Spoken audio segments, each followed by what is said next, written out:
సభాధ్యక్షులు కమ్రేడ్ కాశీనాథ్ గారు, రాష్ట్ర కార్యదర్శి వర్గ సభ్యులు కమ్రేడ్ బాబురావు గారు, అలాగే ఎన్టీఆర్ జిల్లా కార్యదర్శి కమ్రేడ్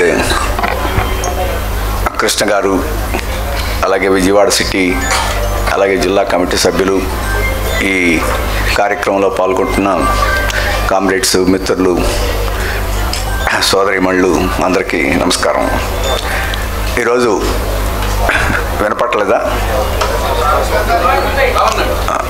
ఈరోజు మనం అక్టోబర్ విప్లవం యొక్క వార్షికోత్సవం జరుపుకుంటున్నాం.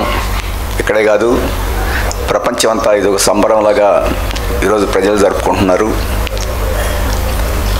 1889లో రష్యాలో సోషలిజం దెబ్బతిన్న తర్వాత ప్రపంచంలో ఇంకా సోషలిజానికి భవిష్యత్తు లేదు, ఇంకా పెట్టుబడిదారీ విధానాంతే రాజ్యం, ఇంకా మిగులున్న సోషలిస్ట్ దేశాలు కూడా క్రమేణా దెబ్బతినిపోతాయి, ఇక శాశ్వతంగా పెట్టుబడిదారీ విధానాన్ని ప్రజలు భరించాల్సి ఉంది అని చెప్పేసి చాలామంది భావించారు. మన దేశంలో కూడా చాలామంది నాయకులు ఆ రకంగా ఉపన్యాసాలు చేశారు. ఆ ఉపన్యాసాలు చేసిన వాళ్ళల్లో చంద్రబాబు నాయుడు గారు కూడా ఒకరు. ఆ రోజు పివి నరసింహారావు గారు ప్రధానమంత్రిగా ఉండేవారు. ఆయన కూడా ఇది సోషలిజం, మార్క్సిజం బూజు పట్టిన సిద్ధాంతం అని చెప్పేసి ఆయనంటే చంద్రబాబు నాయుడు గారు ఇది పాత చింతకాయ పచ్చడి అని చెప్పేసి ఎగతాళి చేశారు. కానీ ఇన్నేళ్ల తర్వాత మళ్ళీ ప్రపంచంలో సోషలిజం పట్ల ఆకర్షణ పెరిగింది. ఇక పెట్టుబడిదారీ విధానం శాశ్వతంగా ఉండకూడదు, దీన్ని తొలగించాలి, ఇది ప్రజల సమస్యల పరిష్కారం కాదు అని చెప్పేసి నిర్ణయానికి, అభిప్రాయానికి అంతకంతకు ఎక్కువ మంది కొత్త తరం వాళ్ళు వస్తున్నారు. మీరు ఈ మధ్య ఒక సర్వే జరిగింది అమెరికాలో. యువకుల్ని అడిగారు పేపర్ల వాళ్ళు. ఆ సర్వేలో మీరు సోషలిజం కావాలా, పెట్టుబడిదారీ విధానం కావాలని చెప్పేసి వాళ్ళని అడిగితే 100కి 60 మంది యువకులు అమెరికాలో మాకు సోషలిజం కావాలని చెప్పేసి చెప్పారు.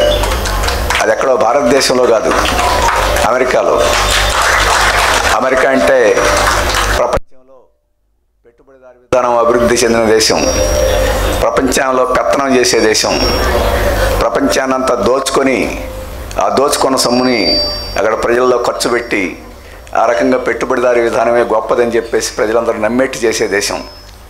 అటువంటి దేశంలో ఈరోజు 100కి 60 మంది యువకులు సోషలిజం కావాలని చెప్పేసి కోరుకునే స్థితి ఈరోజు వచ్చింది. ఎందుకు వచ్చింది? పెట్టుబడిదారీ విధానం అంత గొప్పగా ఉంటే సోషలిజం కావాలని చెప్పేసి కోరిక అంతకంతకు ఎందుకు యువకుల్లో పెరుగుతుంది అనేది మనం ఆలోచించాలి. ఇదేదో పేపర్ల వాళ్ళు సర్వే చేస్తే వ్యక్తమైంది కాదు. ఇప్పుడే కృష్ణ చెప్పినట్టు అమెరికా న్యూయార్క్ పట్టణం ఉంది. అంటే అమెరికాలో న్యూయార్క్ పట్టణం అంటే మొత్తం ఆర్థిక వ్యవస్థ గుండెకాయ లాంటిది. అంటే భారతదేశానికి ముంబై ఎట్లాంటిదో అమెరికాకి న్యూయార్క్ అట్లాంటి పట్టణం. ఆ పట్టణానికి జరిగిన మేయర్ ఎన్నికల్లో ఈ మమ్దానీ గారు గెలిచారు. ఆయన ఓడించాలని చెప్పి చాలా ప్రయత్నం చేశారు. ఆఖరికి అమెరికా అధ్యక్షుడే దిగి ఇతను కమ్యూనిస్టు, ఇతను సోషలిస్టు, ఇతనికి ఓట్లు వేయొద్దు, మీరు ఓట్లు వేస్తే న్యూయార్క్ నగరానికి మేము డబ్బులు ఇవ్వము అని చెప్పేసి ప్రజలను బెదిరించాడు. ఈయన కమ్యూనిస్టు, సోషలిస్ట్ అని చెప్పేసి ప్రచారం చేశారు. ఇంత చేసినా కానీ ప్రజలందరూ ఓట్లు వేసి అఖండ విజయం సాధించి మేయర్ని, డెమోక్రాటిక్ సోషలిస్ట్ని ఈరోజు మేయర్ పదవిలో కూర్చోబెట్టారు. కాబట్టి అమెరికాలోనే సోషలిజం పట్ల మొగ్గు పెరుగుతుంది అని అంటే అదేదో ప్రచారం కాదు, నిజం. ఈ న్యూయార్క్ ఎన్నికలు, మేయర్ ఎన్నికలు మనకు రుజువు చేస్తున్నాయి. ఈ మధ్యనే మీరు అమెరికాలో అన్ని పట్టణాల్లో, దాదాపు 200 పట్టణాల్లో పెద్ద ప్రదర్శనలు జరిగినాయి. దాని నినాదం ఏంటంటే నో కింగ్ నో ట్రంప్, మాకు రాజు వద్దు, ట్రంప్ వద్దు. అంటే ట్రంప్ రాజులాగా పరిపాలన చేస్తున్నాడు, ఇట్లాంటి పరిపాలన మాకు వద్దు అని చెప్పేసి పెద్ద ప్రదర్శన చేశారు. లక్షల మంది రోడ్ల మీదకి వచ్చారు. మనం ఇక్కడ జనం రోడ్ల మీదకి రావడం లేదని మనం ఆదుర్ద పడుతుంటాం. ఇప్పుడు అమెరికాలోనే లక్షల మంది వస్తున్నారు. అందుకని రేపు ఎక్కడ కూడా వస్తారు, మీరేం భయపడక్కర్లా. ఎందుకంటే పెట్టుబడిదారు విధానం అటువంటి స్థితికి చేరింది. ఈరోజు ప్రజలు రోడ్ల మీదకి వచ్చి పెట్టుబడిదారు విధానాన్ని ప్రశ్నించి ఎదిరించి పోట్లాడకపోతే బ్రతుకులు సాగే పరిస్థితి క్రమక్రమేణా తగ్గిపోతూ ఉంది. అందుకనే ఈరోజు అమెరికాలో మనం ఆ పరిస్థితి వస్తున్నాం. అమెరికాలోనే కాదు, ఇంగ్లాండ్ చూసినా, యూరోప్ ఎక్కడైతే పెట్టుబడిదారు విధానం గొప్పగా ఉందో చూడండి, ఆ పెట్టుబడిదారు విధానం ఆ దేశాల్లో ఉంది. మనం కూడా అట్లా ఉంటే బాగుంటుందని చెప్పేసి ఇప్పుడు దాకా చెప్పుకుంటున్న దేశాలు ఏవైతే ఉన్నాయో, Japan, Germany, France, Italy, Canada, America, ఈ దేశాలన్నింటిలోనూ ఈరోజు ప్రజలు తీవ్రమైన అసంతృప్తితోటి రోడ్ల మీదకి వచ్చి ప్రదర్శనలు అవన్నీ చేస్తున్నారు. మీకు ఆశ్చర్యం వేస్తుంది, ఎందుకు ప్రదర్శన చేస్తున్నారని చెప్పేసి. అమెరికాలో రోజు కూలీ ఎంతో తెలుసా? $15. గంటకి $15. $15 అంటే $80 అంటే సుమారు $1,200. గంటకి $1,200 అక్కడ జీతం.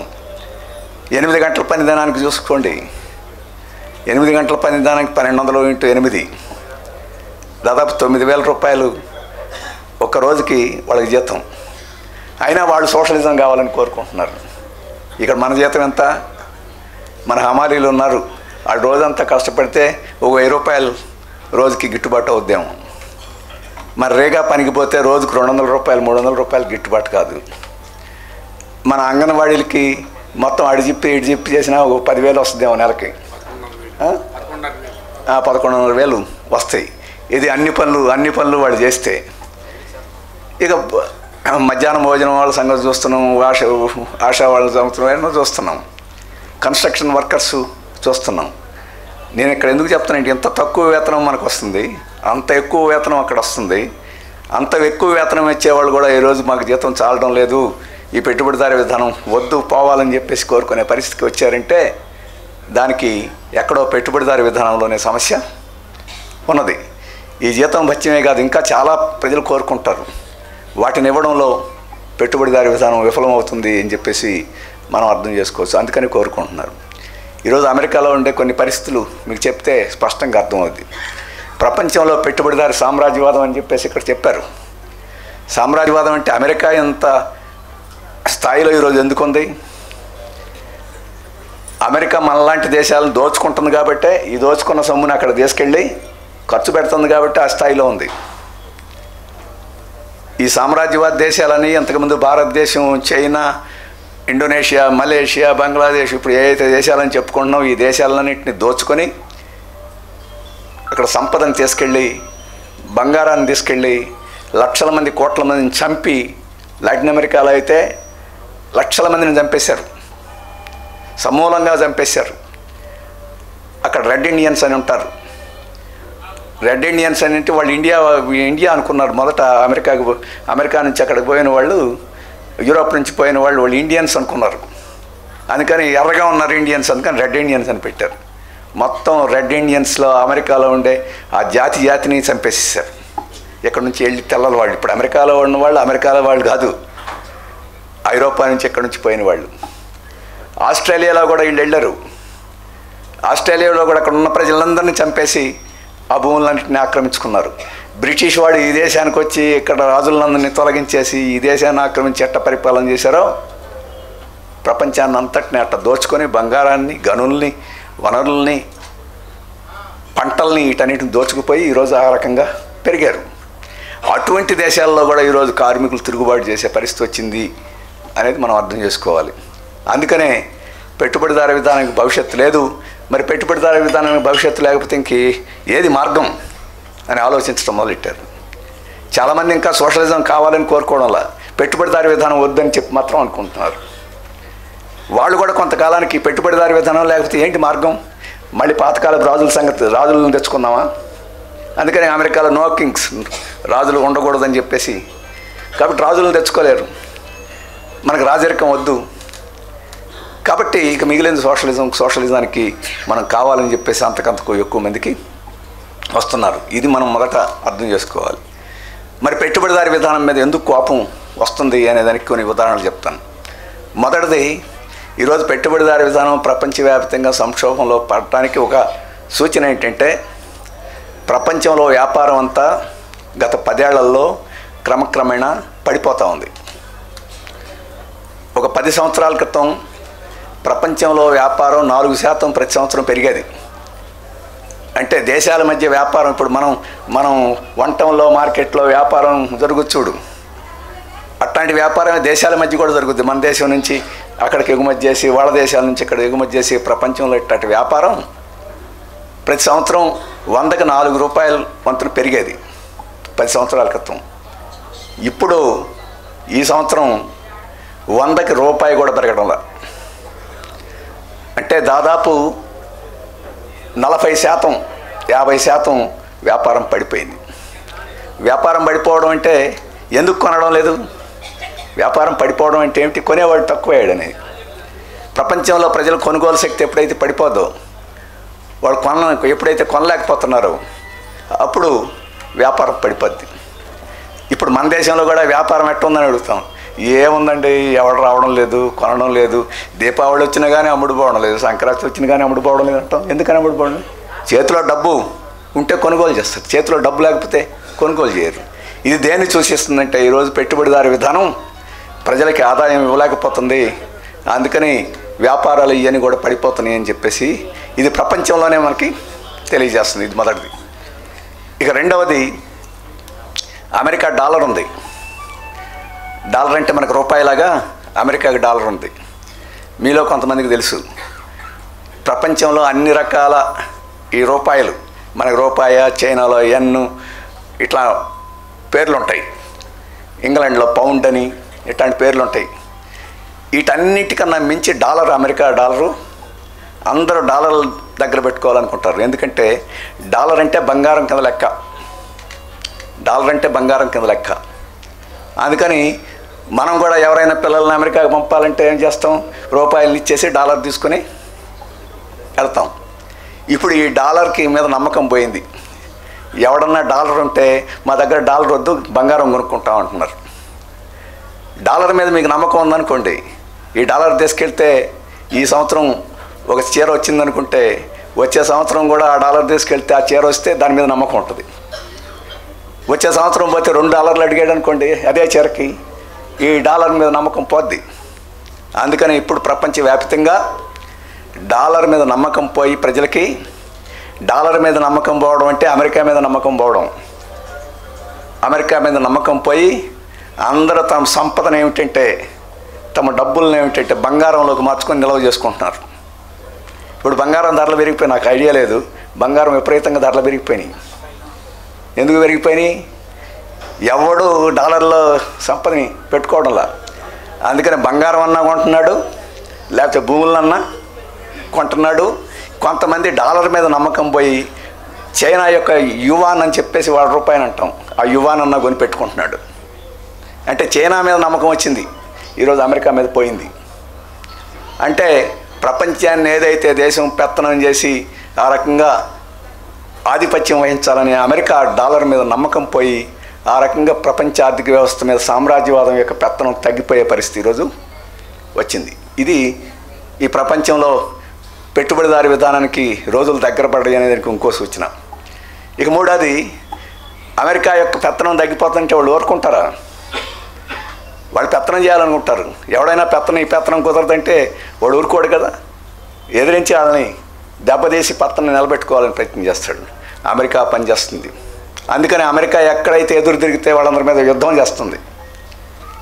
ఇప్పుడు ఇజ్రాయెల్కి హమాస్కి మధ్య జరిగిన యుద్ధం ఎవరిది?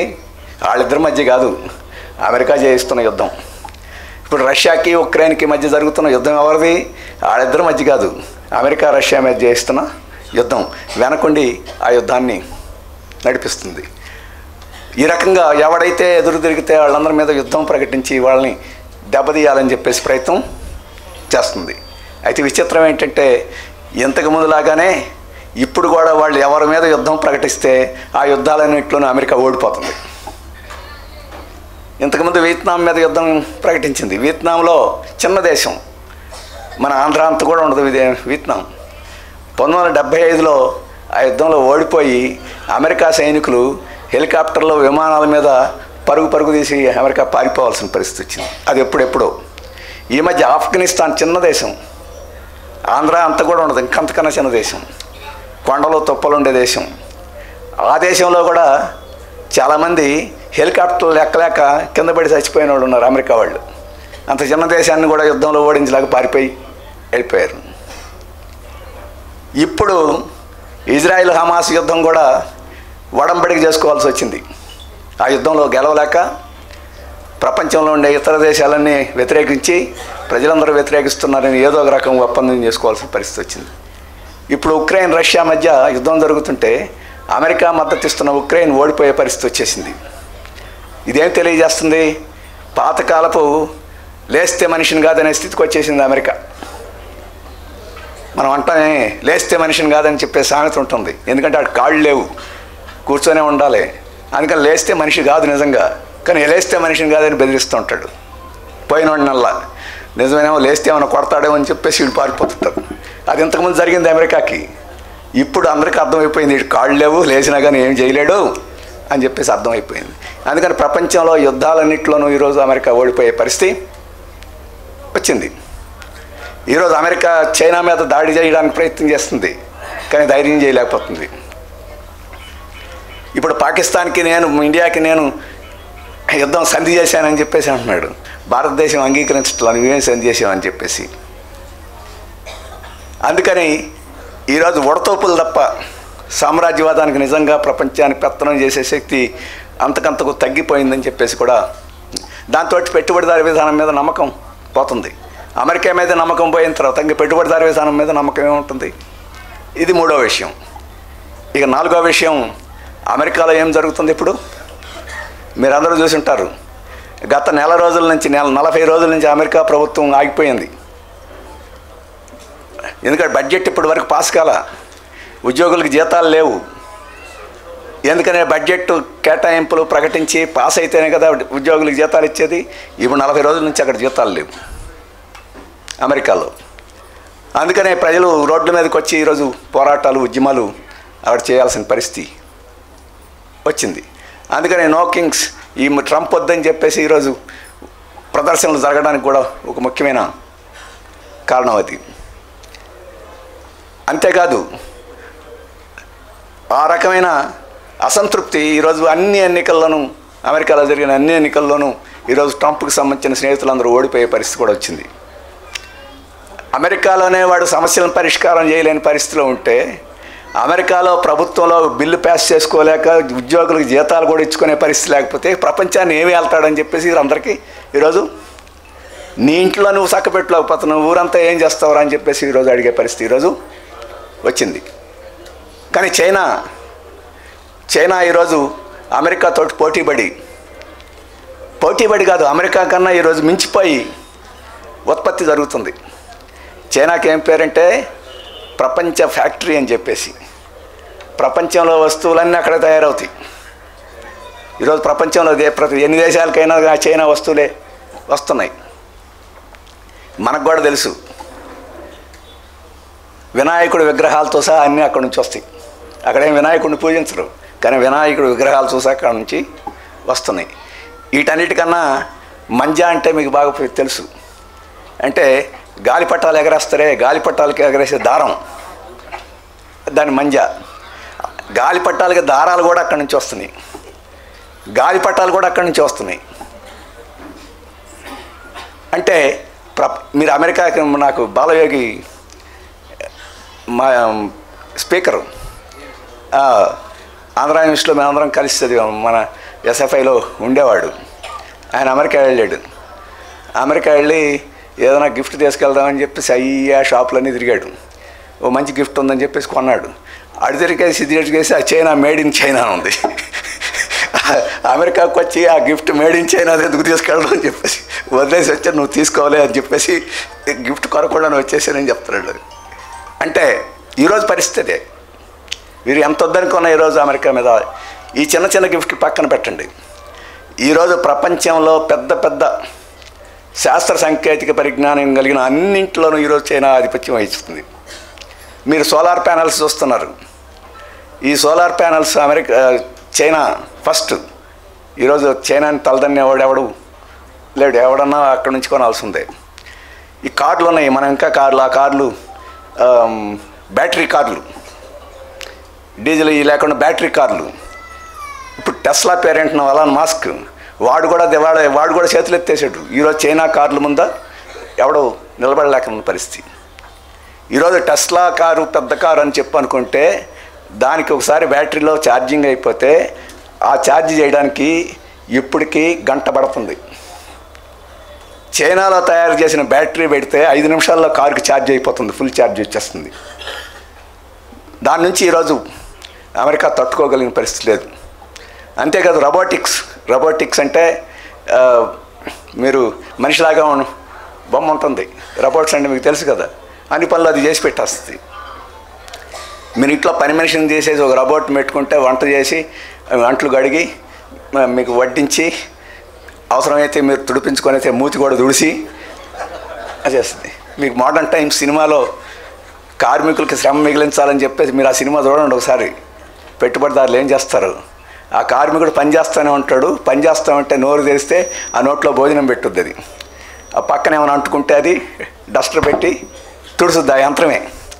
అప్పుడు అది విచిత్రంగా ఉండేది అది, కానీ ఇప్పుడు నిజమైంది. ఇప్పుడు చైనాలో అట్లాంటి రోబోట్స్ ఈరోజు వచ్చినాయి, ఏ పైన నా చేయగలిగి. దీంట్లో ఈరోజు చైనా ఆధిపత్యం వహించింది. మీరు అవన్నీ ఎందుకు, మీరు రజనీకాంత్ సినిమా ఏదో ఉంది కదా, నేను చూడలేదు అది, పేరేదే, ఆ సినిమా చూసి ఉంటారు రోబోట్లు. కాబట్టి దాంట్లో ఈరోజు చైనా, అమెరికా కాదు చైనా ఆధిపత్యం వేస్తుంది. ప్రపంచంలో ఏం కావాలన్నా ఈరోజు అది చేస్తుంది. అలాగే అమెరికాకి ఒక పెత్తనం ఉంది, అదేంటంటే చిప్ అంటే మీ సెల్ ఫోన్లో ఉంటుంది, ఒక చిన్నది ఉంటుంది, సిమ్ అంటామే. ఆ సిమ్ కాకుండా ఇంకో లోపలికి పోతే ఇంకో చిప్ అని ఉంటుంది. మనకు చిప్స్ అంటే ఈ బంగాళదుంపల చిప్స్ మనకు అర్థమవుతాయి. బంగాళదుంప చిప్పే అనుకోండి, అంటే పలసగా ఉండి ఆ పలసగా ఉండే దాంట్లో ఎలక్ట్రానిక్ సర్క్యూట్స్ ఉంటాయి, మీ సెల్ ఫోన్లో పెడతారు, వీటన్నిటిలోనూ పెడతారు. పెద్ద కంప్యూటర్ పనిచేయాలన్నా ఉంది. ఈరోజు రాకెట్ అమెరికాలోకి ఎగరేయాలన్నా అది ఉండాలి. దీంట్లో ఇప్పటికీ అమెరికా పెత్తనం ఉంది. చైనా కూడా బాగా ముందుకు పోతుంది. అన్నిటి మీద అది పెత్తనం సాధిస్తుంది, దీని మీద మాత్రం పెత్తనం సాధించకూడదు. దీని మీద పెత్తనం సాధిస్తే ఈ ఫోన్లన్నీ, ఇప్పటికే ఫోన్లన్నీ వచ్చేసినాయి. మీరు అప్పో చూడండి, షియామీ చూడండి, హెయిర్ చూడండి, హార్మోనీ చూడండి, ఇక యాపిల్ తప్ప మిగతా అన్నీ చైనాయే కనపడుతున్నాయి. ఫోన్లన్నీ చూడండి. ఆ ఫోన్లు పెట్టే చిప్ అమెరికా బాగా తయారు చేస్తుంది. అమెరికా కూడా కాదు, నెదర్లాండ్స్ అనే చిన్న దేశం తయారు చేస్తుంది. దాన్ని చైనాకి దొరకకుండా వీళ్ళందరినీ మీరెవరో చైనాకి అమ్మకూడదు, శాస్త్ర సాంకేతిక పరిజ్ఞానం అనకూడదు, దీనికి సంబంధించిన తెలివితేటలు వాళ్ళకి అమ్మకూడదు. ఎవరన్నా అమ్మారంటే మిమ్మల్ని మేము వెలివేస్తాం అని ప్రపంచ దేశాలన్నింటినీ బెదిరించాడు ట్రంప్. అందరూ ఆపేశారు. ఇప్పుడు చైనా ఏం చేసింది, మీరు ఇచ్చేదేంట్రా, మాకు తెలివితేటలు కలిగిన వాళ్ళు ఉన్నారు, మాకు గొప్ప వాళ్ళు ఉన్నారు, సైంటిస్టులు ఉన్నారు, మేము చేస్తాం చూడండి అని చెప్పేసి వాళ్ళు చేసేస్తే ఇప్పుడు అమెరికా నోరు తెల్లేసింది. వాళ్ళకి ఇవన్నీ అమ్మితే ఇంకా ఆలస్యం అయ్యేది వాళ్ళు చేసుకోవడం. ఇవన్నీ అమ్మారనుకోండి, శాస్త్ర సాంకేతిక పరిజ్ఞానాన్ని అభివృద్ధి చేసుకుని ఉండేవాళ్ళు కాదు, అమ్ముతున్నాయి దొరుకుతున్నాయి కదా కాలక్షేపం చేసి ఉండేవాళ్ళు. ఎప్పుడైతే ఆపేశారో చైనా వాళ్ళు ప్రత్యేకంగా రీసెర్చ్ పెట్టి సైంటిస్టులను పెట్టి అమెరికా నుంచి చదివిన వాళ్ళందరినీ తీసుకొచ్చి అమెరికా ఇచ్చే జీతాల కన్నా ఎక్కువ జీతాలు ఇచ్చి అభివృద్ధి చేశాడు. అభివృద్ధి చేయడం కాదు, అమెరికాలో తయారయ్యే కన్నా సగానికి సగం ఖర్చు తక్కువతోటి అభివృద్ధి చేసేసాడు. అమెరికాలో తయారు చేయడానికి ఇది వాడటానికి అయ్యే విద్యుత్ ఏదైతే ఉందో ఆ విద్యుత్తులో సగం విద్యుత్ తోటి నడుస్తాయి. అమెరికాలో తయారు చేయడానికి గంట పడితే వీళ్ళు 10 నిమిషాల్లోనే తయారు చేస్తున్నారు. కొత్త పద్ధతుల్లో వాళ్ళు తయారు చేసేసరికి ఇప్పుడు అమెరికాకి దెబ్బ విడిపోయింది. అందుకనే ఈరోజు చైనా కనుక ఇదే పరిస్థితిలో ఇంకో 10 ఏళ్ళు కొనసాగితే అమెరికాని దాటిపోద్దని చెప్పేసి ఈరోజు ట్రంప్కి భయం పట్టుకుంది. ట్రంప్కి భయం పట్టుకుంటే పెట్టుబడిదారి విధానానికి భయం పట్టుకుంది. ఇంతకుముందు అమెరికాతోటి వ్యాపారం చేసేవాళ్ళు, ఇంతకుముందు అమెరికా దగ్గరికి వెళ్ళి అప్పులు కావాలని చేసేవాళ్ళు ఇటు వెళ్ళి అమెరికా వైపు చూడకుండా చైనా వైపు చూస్తున్నారు. చైనా దగ్గరికి వెళుతున్నారు, శాస్త్రాంకరితకి పరిగణిస్తున్నారు. చైనా ఉచితంగా ఇస్తుంది అది. ఇప్పుడు నేను చెప్పిన ఈ చిప్పు తయారీ అమెరికాలో డబ్బులు తీసుకొని చేస్తారు. ఇప్పుడు ఆర్టిఫిషియల్ ఇంటెలిజెన్స్ అని చెప్పేసి మీ పిల్లల్ని అడిగితే చెప్తారు, చాట్ జీపీటీ అది అమెరికా తయారైంది. ఇప్పుడు డీప్ సీక్ అని చెప్పేసి చైనా వాళ్ళు తయారు చేశారు. వీళ్ళు $2 గంటకు $2 అమ్ముతారు అమెరికా వాళ్ళు. డీప్ సీక్ తయారు చేసి మేము ఉచితంగా ఇస్తున్నాం, ప్రపంచం వాళ్ళందరూ మీరు అందరూ వాడుకోండి అని చెప్పేశారు. ఇక అమెరికా వాళ్ళు ఏం చేయాలో తోయలేదు. అందుకని ఆ చాట్ జీపీటీ కూడా మీరు ఉచితంగా కొంతసేపు వాడుకోవచ్చు అని చెప్పేసి ఉచితంగా వాడికి దానికి ఇవ్వాల్సిన పరిస్థితి వచ్చింది. వాడికి ఎంత నష్టం తెలుసా? ఆల్ట్మెన్ అనేవాడికి వాడు 10 సంవత్సరాల లాభం అంతా ఒక్క నిమిషంలో పోయింది. ఉచితంగా ఇవ్వాల్సిన పరిస్థితి వచ్చేసరికి ఉచితంగా ఇవ్వకపోతే ఏమవుద్ది? అందరూ డీప్ సీక్ వాడటం మొదలెడతారు, అమెరికా ఉండే చాట్ జీపీ వాడటం వదిలేస్తారు. అందుకని ఈరోజు అమెరికాని గడగడలాడిస్తుంది ఈరోజు చైనా శాస్త్ర సాంకేతిక పరిజ్ఞానంలో. ఇంకో 10-15 ఏళ్ళు పోతే అమెరికాని మించిపోయే పరిస్థితి ఉంది. ఇప్పటికే అమెరికా ఇంకా కొంత ఈ తెలివితేటలతోటి సృష్టి అయ్యే వస్తువులు వాటి మీద ఇప్పటికీ అమెరికా కొంత ఉంది. అందుకనే అటువంటి స్థాయికి రాకుండా ఈరోజు చైనాని ప్రయత్నం చేయాలని చెప్పేసి ఈరోజు అమెరికా ప్రయత్నం చేస్తుంది. ఇదేం తెలియజేస్తుంది? పెట్టుబడిదారీ విధానం ఈరోజు భయపడిపోతుంది. చైనాలో సోషలిస్ట్ వ్యవస్థ ముందుకు పోతుంది తెలిస్తే ప్రపంచంలో ఈరోజు పెట్టుబడిదారీ విధానం మీద నమ్మకం ఉన్న వాళ్ళందరికీ నమ్మకం పోద్ది. ఆ రకంగా సోషలిజం కావాలని చెప్పి అనుకునే వాళ్ళు ఎక్కువ మంది అవుతారు అనే భయం పట్టుకుంది. అందుకని చైనాని ఈరోజు దెబ్బతీయాలని ప్రయత్నం చేస్తుంది. ఈ చైనాని దెబ్బతీయడం సాధ్యం కాదని చెప్పేసి కూడా అర్థమైపోయింది. నేను ఒక్క ఉదాహరణ చెప్తా. కొంతమంది మీ బ్యాంకుల గురించి తెలిసిన వాళ్ళకి తెలుసుద్ది. ఈ బ్యాంకులు ఇప్పుడు ఇక్కడ ఒక బ్యాంకు నేను ఒక సరుకును కొని బ్యాంకులో పెట్టాను అనుకోండి. అమెరికాలో సరుకు కొని బ్యాంకుకి డబ్బులు ఇస్తే ఈ డబ్బులు అమెరికాలో ఉండే బ్యాంకుకి ఇవ్వాలి. ఇచ్చేదానికి లావాదేవీలకి ఒక కంప్యూటర్ సిస్టమ్ ఉంది, దాన్ని స్విఫ్ట్ అంటారు. ఈ స్విఫ్ట్ అనేది డాలర్లతోటే నడవాలి. అంటే నువ్వు ఇచ్చేది $1 ఇవ్వాలా, వాడు పుచ్చుకునేది $1 పుట్టుకోవాలి. అంటే డాలర్ అంటే అమెరికా పెత్తనం. ఇప్పుడు చైనా, ఇండియా, బ్రెజిల్, రష్యా వీళ్ళందరూ కలిపి ఒక కొత్త అప్లికేషన్ పెట్టారు. నువ్వు రూపాయి ఇచ్చినా తీసుకుంటుంది, నువ్వు ఎన్ని ఇచ్చినా తీసుకుంటుంది, నువ్వు పావలా ఇచ్చినా తీసుకుంటుంది, అణిచ్చినా తీసుకుంటుంది. వాడికి పోయి మళ్ళీ రూబులకో ఎనకో మార్చేస్తుంది. అమెరికాతోటి డాలర్తోటి ఇంక సంబంధం లేకుండా ఈరోజు పెట్టేసరికి ఈరోజు అమెరికా వాళ్ళు నోరు తెల్లాల్సిన పరిస్థితి వచ్చింది. ఇప్పుడు మనం రష్యా దగ్గర ఆయిల్ కొంటున్నాం, రూపాయలు ఇచ్చేస్తే వాళ్ళు ఆయిల్ ఇచ్చేస్తారు. ఇంతకుముందు $1 ఇవ్వాల్సి వచ్చేది. ఇప్పుడు చైనాకి మనం వ్యాపారం చేస్తే వాళ్ళు ఎన్ని ఇస్తున్నారు. ఈ అన్న ప్రపంచంలో ఏ దేశానికి ఇచ్చినా మనకు కావాల్సిన సరుకులు ఇస్తున్నారు, $1 కావాలని అంటోలా. అందుకనే ఈరోజు పెట్టుబడిదారు విధానం అనేది తీవ్రమైన సంక్షోభంలో పడిపోయి ఈరోజు చైనాలో సోషలిజం అనేది ఈరోజు జయప్రదం కావడంతో ప్రపంచవ్యాప్తంగా చైనా వైపు మొగ్గే పరిస్థితులు ఎక్కువైనాయి అని చెప్పేసి అది మీరు అర్థం చేసుకోవాలి. ఈరోజు చైనా వాళ్ళు పిలిస్తే ఎక్కువ మంది దేశాలు చైనా దగ్గరికి వెళ్తున్నాయి. ట్రంప్ పిలిస్తే ఎవడు పోవడంలా. చైనా వాళ్ళు ఇంతకుముందు సౌదీ అరేబియా ఉండేది, వాడు డాలర్ అమెరికాకి బాగా దగ్గరగా వాడు $1 తోటి వ్యాపారం చేసేవాడు. ఇప్పుడు $1 కాదు, వాడు కూడా M తోటి వ్యాపారం చేస్తున్నాడు. అందుకనే చైనా అనేది ఇంతకుముందు చెప్పినట్టు వియత్నాం అనేది ఇవన్నీ ఈ సోషలిస్ట్ దేశాలు అమెరికా ఆర్థిక వ్యవస్థ కన్నా పెట్టుబడిదారీ ఆర్థిక వ్యవస్థల కన్నా శరవేగంగా ముందుకు పోతున్నాయి, అన్ని రంగాల్లోనూ ముందుకు పోతున్నాయి. అందువల్లనే అమెరికా పెట్టుబడిదారీ విధానం మీద ప్రజలకి నమ్మకం పోతుంది. అందుకని ప్రపంచంలో సోషలిజం మంచిదేమో అని చెప్పేసి భావాలు పెరుగుతున్నాయని చెప్పేసి మీరు అర్థం చేసుకోవాలి. ఇటువంటి సందర్భంలో మనం ఈరోజు అక్టోబర్ రెవల్యూషన్ని మనం జరుపుకుంటున్నాం.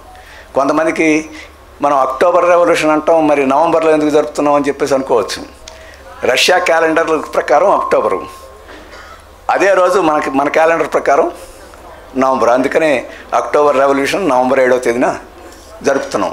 ఈ అక్టోబర్ రెవల్యూషన్ మీద ఈరోజు అమెరికాలో ఎక్కువ మట్టి ఇట్టటి సెమినార్లు చర్చలు ఈరోజు జరుగుతున్నాయంటే సోషలిజం వైపుకి మొగ్గు ఎలా ఉందో మీరు అర్థం చేసుకోవచ్చు.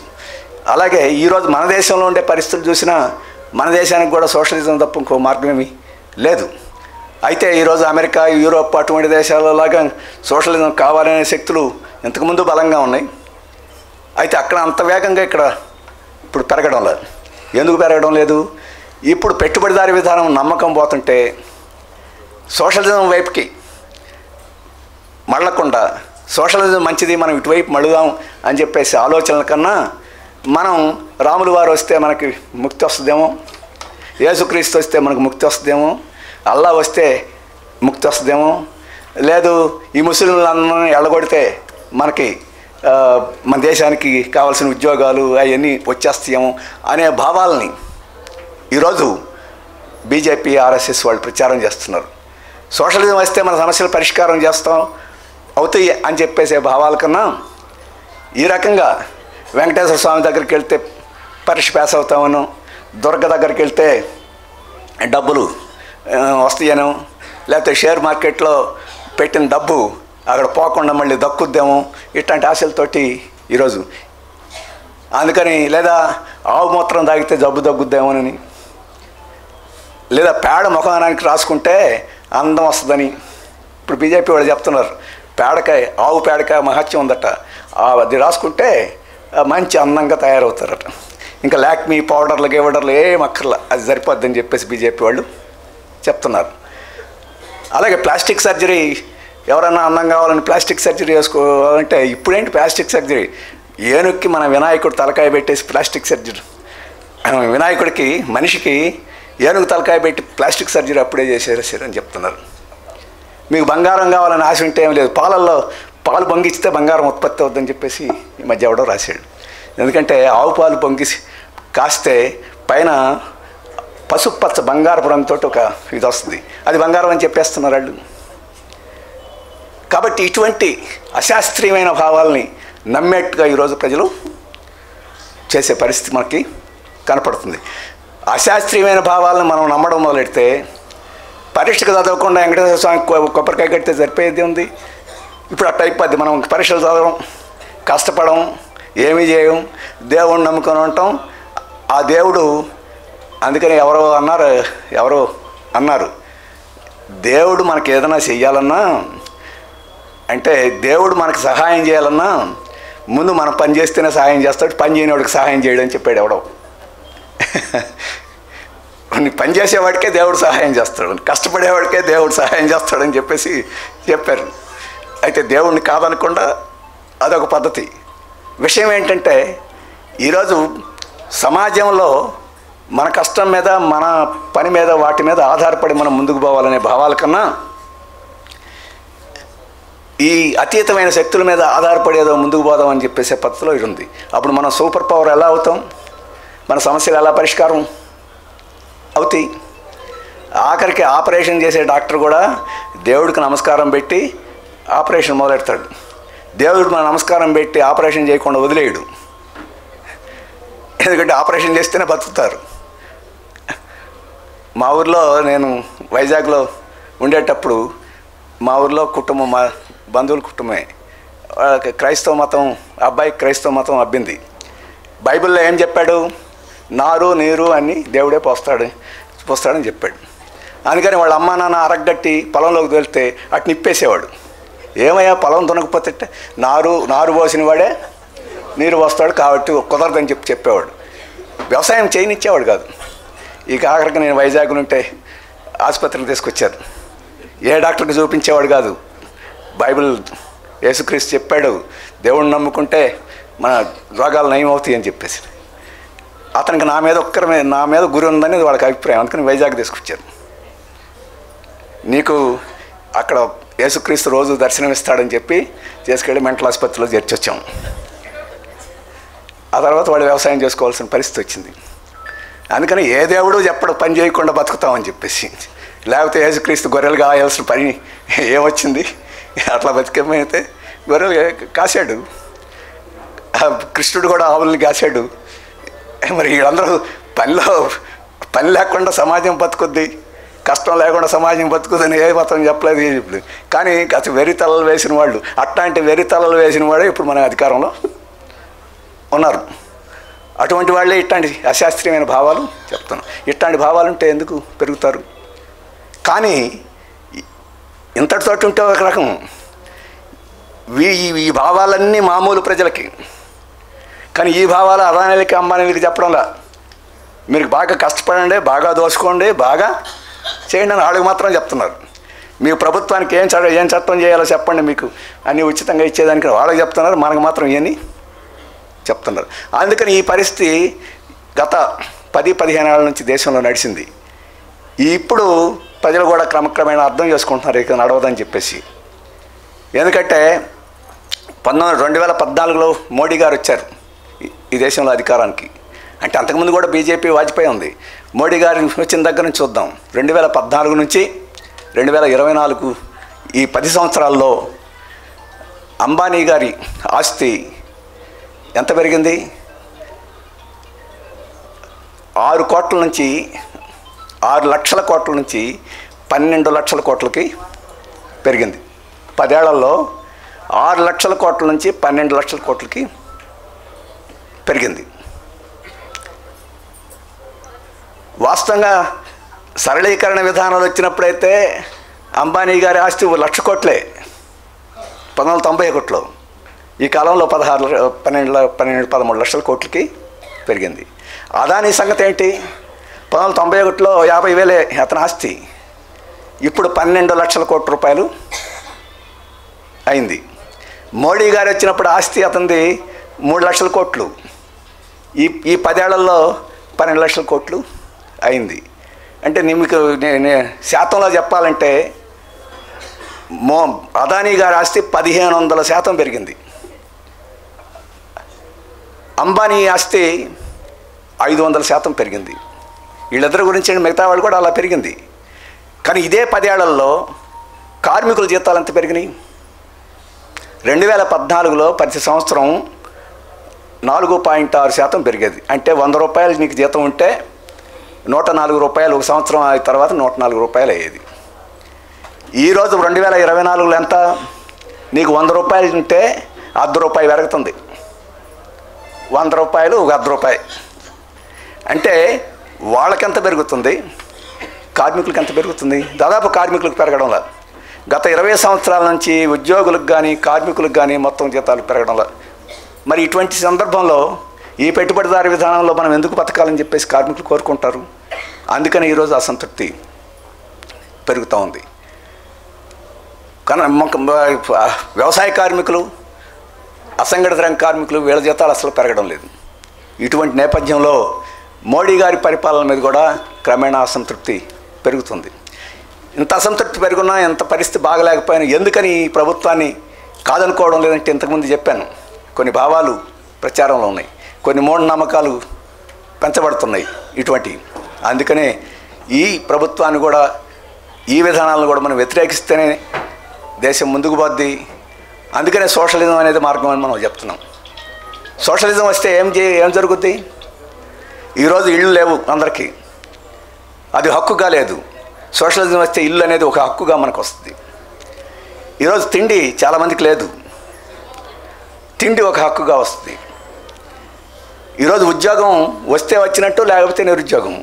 సోషలిజం వస్తే అది హక్కు, నీకు ఉద్యోగం ప్రభుత్వం ఇవ్వక తప్పదు, హక్కుగా వస్తుంది. నీకు పింఛను, ఈరోజు ఓట్ల కోసం పింఛన్లు అనౌన్స్ చేస్తున్నారు. ఆ పింఛను బతకడానికి పనికిరాదు, పింఛను ఒక హక్కుగా వస్తుంది. అలాగే వ్యవసాయ కార్మికులుగా ఉండే వాళ్ళకి భూమి హక్కుగా వస్తుంది, భూమి ఇవ్వాలి. రష్యాలో అదే ఇచ్చాడు లెనిన్. అలాగే విద్య ఒక హక్కుగా వస్తుంది. ఈరోజు కాన్వెంట్లో చదువుకొని డబ్బులు పెట్టుకొని చదువుకోవాల్సింది, అది హక్కుగా వస్తుంది, హక్కుగా ఉండాలి. ఆరోగ్యం కూడా హక్కు. అది ఎవరో దయాదాక్షిణ్యాల మీద అపోలో ఆసుపత్రి అక్కడ పోయి లక్షలుగా చెల్లించాల్సిన అవసరం లేదు, అది ఒక హక్కుగా వస్తుంది. అది సోషలిజం అంటే. ఈరోజు పెట్టుబడిదారీ విధానంలో ఏవి హక్కులు కాదు. ప్రభుత్వం యొక్క దయ తలిస్తే ఎన్నికలు వచ్చినప్పుడు అది ఇది అనౌన్స్మెంట్ చేసేసి ఆ రకం కాలక్షేపం చేయడం తప్ప ఇంకోటి కాదు. ఆడవాళ్ళు మగవాళ్ళతో సమానం అని చెప్పే చెప్తున్నాం. ఏం సమానంగా లేరు పెట్టుబడిదారీ విధానంలో. అసలు మోడీ చెప్తున్నాడు, వాళ్ళు ఎందుకు ఇంట్లో వంట చేసి, వార్పు చేసి, పిల్లలను పెంచి, అంట్లు కడిగి ఆ రకంగా చేస్తే సరిపోద్దని మోడీ గారు చెప్తున్నారు. కానీ చైనాలో ఈరోజు ఏం చేస్తున్నారు? మగవాళ్ళు 172 మంది పనిచేస్తున్నారు. భారతదేశంలో 71 మంది పనిచేస్తున్నారు మగవాళ్ళు. అంటే మిగతా వాళ్ళు ముసలివాళ్ళు కానీ పిల్లలు పనిచేయని వాళ్ళు మిగతా వాళ్ళు. ఆడవాళ్ళు చైనాలో ఎంతమంది పనిచేస్తున్నారు? 73 మంది పనిచేస్తున్నారు. మగవాళ్ళ కన్నా ఒకరు ఎక్కువ పనిచేస్తున్నారు అక్కడ. భారతదేశంలో ఎంతమంది చేస్తున్నారు? 113 మందే పనిచేస్తున్నారు. ఆ పనిచేసే వాళ్ళకు కూడా జీతాలు వచ్చారు. ఇప్పుడు అంగన్వాడీ వాళ్ళు పని వాళ్ళు కాదు, గౌరవ వేతనం పొందేవాళ్ళు. గౌరవం వేతనం అంటే వెట్టి చాకరీ చేయండి, మేము ఇస్తే అది పుచ్చుకోండి అని చెప్పేదే తప్ప. అందుకని స్త్రీ పురుష సమానత్వం కావాలంటే సోషలిజం రావాలి. ఈరోజు భారతదేశంలో కుల వ్యవస్థ ఉంది. దళితుల్ని ఇటువంటి వాళ్ళని తక్కువ చూస్తారు. మన దగ్గరే తక్కువ చూస్తున్నారు అనుకోవద్దు. అమెరికాలో నల్లజాతి వాళ్ళని కూడా తక్కువ చూస్తారు. నల్లజాతి వాళ్ళు కాదు, ఇప్పుడు అమెరికాలో ఏం జరుగుతుందంటే మన భారతదేశం నుంచి పోయిన బ్రాహ్మణులను కూడా తక్కువగా చూస్తున్నారు. ఇక్కడ వచ్చి మేము పెత్తనం చేస్తూ ఉంటారు. అక్కడికి పోయి ట్రంప్ అవమానం చేస్తుంటే అక్కడ పడాల్సిన పరిస్థితి వస్తుంది. మనం భారతదేశం వెళ్ళిన వాళ్ళందరూ మురికోళ్ళు అని చెప్పేసి ఈరోజు ట్రంప్ చెప్తున్నాడు. ఎందుకంటే మనం చేతితోటి అన్నం తింటా ఉంటాం, అందుకని మురికోవడం చెప్తున్నాడు. వాళ్ళని కూడా మనం ఎగతాళి చేయొచ్చు, కానీ హీనంగా చూసే పద్ధతి అమెరికాలో ఉంది. ఇప్పుడు మాకు సమానత్వం కావాలని అక్కడ కూడా వస్తుంది. ఇక్కడ కూడా హీనం చూసే కుల వ్యవస్థ హీనంగా చూస్తుంది. ఈ కుల వ్యవస్థ పోవాలన్నా, హీనంగా చూసే పద్ధతి పోవాలన్నా సోషలిజం కావాల్సి ఉంటుంది. శ్రమను గౌరవించే తత్వం లేదు భారతదేశంలో. కష్టపడి పని చేసేవాడికి గౌరవం లేదు, ఊరకు కూర్చొని తినేవాడికి గౌరవం. ఎందుకని అంబానీ అదానీలు ఏం పని చేశారని వాళ్ళకి ఆస్తి 16 లక్షల కోట్లు పెరిగింది. వాళ్ళ అబ్బాయి పెళ్ళికి 4,000 కోట్ల రూపాయలు ఎలా ఖర్చు పెట్టాడు? పెళ్ళికి. సినిమా యాక్టర్లు అందరూ పెళ్ళికి వచ్చారు, 4 కోట్ల రూపాయలు ఖరీదు చేసే వాచ్ వాళ్ళకి గిఫ్ట్లుగా ఇచ్చారు. ఎక్కడి నుంచి వచ్చింది? 800 కోట్లు పెట్టి కట్టాడు ఇల్లు. ఇక్కడ గుడిసేసుకోవడానికి మనకు కష్టంగా ఉంది. 800 కోట్లు పెట్టి ఎక్కడి నుంచి వచ్చింది డబ్బు? ఇది సోషలిస్ట్ వ్యవస్థలో ఉండదు. ఎక్కువ పని చేస్తే ఎక్కువ జీతం ముచ్చుకో, ఇబ్బంది ఏం లేదు. ఆ రకంగా పనిని బట్టి, శ్రమను బట్టి నీ సుఖంగా బతకడం, లేకపోతే ఎక్కువ జీతం రావడం ఉంటుంది తప్ప అందరినీ దోచుకొని వాటిని సంపదను కూడగట్టి కొల్లగొట్టి దాని ప్రకారం బతుకుతామంటే సోషలిజంలో ఉండదు. అప్పుడు ఎవరికి ఎక్కువ జీతం వస్తుంది? నేను చెప్తున్నాను, పాకి పని చేసేవాడికి ఎక్కువ జీతం వస్తుంది సోషలిజంలో. ఎందుకంటే అది నిజమైన శ్రమ. మిగతా వాళ్ళు ఎందుకు చేయడం లేదు? అదే కనుక ఎక్కువ జీతం ఇస్తే మిగతా వాళ్ళందరూ పాకి పని చేస్తారు. ఎందుకంటే జీతం వస్తుంది, అదే గొప్ప పని. జీతం ఎక్కువ వస్తే మంచి పని అనుకుంటారు అందరూ. జీతం తక్కువ ఇస్తున్నారు కాబట్టి అవమానంగా చూసే పరిస్థితి ఈరోజు ఉన్నది. ఆ పని లేకపోతే సమాజం బతకదు, కానీ దాన్ని హీనంగా చూస్తారు. ఇటువంటి పద్ధతులు సోషలిజంలో ఉండవు. అప్పుడే మనం అందరం సమానం. కులం, మతం, ప్రాంతం, భాష వీటితోటి లేకుండా, మతం వీటితోటి లేకుండా మనం అందరం సమానం. అందరం శ్రమ చేసేవాళ్ళని, సంపద సృష్టించేవాళ్ళని, మనం అందరం ఒకటే అని చెప్పేసి భావం సోషలిజంలో పెరుగుద్ది. అందుకని సోషలిజం కావాలని చెప్పేసి కోరుకున్నాం. మరొకటి ఆ రోజు లేనిది, అక్టోబర్ రెవల్యూషన్ కాలంలో లేనిది ఈ రోజు ఉన్నది మరొకటి ఉంది. అదేమిటంటే పర్యావరణం. అంటే ఇప్పుడు మనం గాలి పీల్చుకునే పరిస్థితి లేదు. నేను ఒక రకంగా ఢిల్లీ నుంచి పారిపోయి వచ్చా. అక్కడ ఉంటే 1 సంవత్సరం ఉంటే 10 ఏళ్ళు వయసు తగ్గిపోద్ది. ఇక్కడ కూడా అదే పరిస్థితి వస్తుంది రాబోయే కాలంలో. నీళ్లు తాగే పరిస్థితి లేదు. మనం ఇప్పుడు కట్టే ఇళ్ళు పత్తుంటే సూర్యుడు కూడా కనపడకుండా కట్టుకుంటున్నాం. మనకు వెలుతురు కూడా వచ్చే పరిస్థితి లేదు. ఇప్పుడు వర్షాలు వస్తే ఉప్పెనలు వచ్చే పరిస్థితి, వర్షాలు కాదు ఈ ఉప్పెనలు వచ్చే పరిస్థితి, వరదలు వచ్చే పరిస్థితి. ఎండలు వస్తే మనం సలసల కాగి మాడిపోయే పరిస్థితి తప్ప మామూలు ఎండలు రావడంలా. ఎందువలన వస్తుంది? గాలి ఎందుకు పాడవుతుంది? నీరు ఎందుకు పాడవుతుంది అంటే ఇది పెట్టుబడిదారీ విధానం మూలంగా. ఎందుకంటే ఒక మందుల పరిశ్రమ పెడితే వాడన్ని నీళ్ళల్లోకి వదిలేస్తున్నాడు, గాలిలోకి వదిలేస్తున్నాడు వాడు లాభం కోసం. కాబట్టి లాభం కోసం పెట్టుబడిదారీ విధానం పనిచేసిన చోటల్లా గాలి పాడైపోద్ది, నీరు పాడైపోద్ది, వెలుగు పాడైపోద్ది, మన చుట్టూ పరిసరాలు పాడైపోతాయి. అందువల్లనే మనం ప్రజలు బతకలేని పరిస్థితి వస్తుంది. అందుకని పర్యావరణం బాగుపడాలన్నా పెట్టుబడిదారీ విధానంలో బాగుపడదు. పర్యావరణాన్ని శుభ్రంగా ఉంచుకొని ఆ రకంగా ప్రజలు బాగా బతకాలని చెప్పండి సోషలిజం తప్ప ఇంకోటి మార్గం లేదు. అదే ఈరోజు విద్యుత్తు ఉంది. రేపు మోడీ గారు పెట్టే సంస్కరణలు, చంద్రబాబు నాయుడు పెట్టే సంస్కరణలు రేపు వచ్చే నెలలో రాబోతున్నాయి. వింటర్ సెషన్లో రాబోతున్నాయి. మన అందరం విద్యుత్ కొనే పరిస్థితి లేదు. రైతులకు విద్యుత్ సబ్సిడీ లేదు, ఉచిత విద్యుత్ లేదు. మనందరికీ క్రాస్ సబ్సిడీ ఉంది. 200 యూనిట్లు తక్కువ ఉండే వాళ్ళకి తక్కువ ధర ఉంది. ఇవన్నీ తీసేస్తానంటున్నాడు. ఎవరి కోసం తీసేస్తానంటున్నాడు? అదానీ గారు రేపు బెజవాడ పట్టణాన్ని, మన చండీగఢ్ పట్టణాన్ని తీసుకున్నాడు బజాజ్. రేపు అదానీ గారికి ఇది అప్పచెప్పేస్తాడు, బెజవాడ పట్టణం కరెంట్ని. ఈ రకంగా విద్యుత్ అంతటిని వాళ్ళకి అప్పచెప్పిన తర్వాత, వాళ్ళ లాభం ప్రకారం ధరలు నిర్ణయించిన తర్వాత మనం విద్యుత్ వాడుకోలేని పరిస్థితి కూడా వస్తుంది. కాబట్టి ఈ పర్యావరణాన్ని రక్షించుకోవాలన్నా, వీటాన్ని రక్షించుకోవాలన్నా మనం ఈ పెట్టుబడిదారు విధానం మీద ఆధారపడలేదు. మరి ఇప్పుడు పెట్టుబడిదారు విధానాన్ని ఇప్పుడు వెంటనే మనం తీసే సోషలిజాన్ని స్థాపించగలిగే శక్తి మనకి ఇప్పుడు లేదు, అంత ఉద్యమం లేదు. కానీ దానికోసం పోరాడాలి. ఈరోజు పోరాడితే ఒకరోజు కాకపోతే ఒకరోజు మనం సోషలిజాన్ని సాధించుకుంటాం. ఆ రకంగా ప్రజలకి మేలు జరుగుద్ది. క్రమక్రమేణా ప్రజలు ఈ అర్థం చేసుకునే కొంది మన వైపుకి వస్తారు. ప్రపంచం అంతా చూస్తున్నాం, ఆ రకంగా అటువైపు మళ్ళుతున్నారు ప్రపంచం. ఇప్పుడు ఇక్కడ కూడా మన దేశంలో కూడా అటువంటి వైపు మళ్ళుతారని చెప్పేసి నమ్మకంతో మనం ముందుకు పోవాలి. ఆ రకమైన నమ్మకం అక్టోబర్ విప్లవం నుంచి మనం పొందాలని చెప్పేసి మీకు అందరికీ విజ్ఞప్తి చేస్తూ నాకు ఈ అవకాశం ఇచ్చేందుకు ధన్యవాదాలు తెలియజేస్తూ సెలవు. నమస్కారం.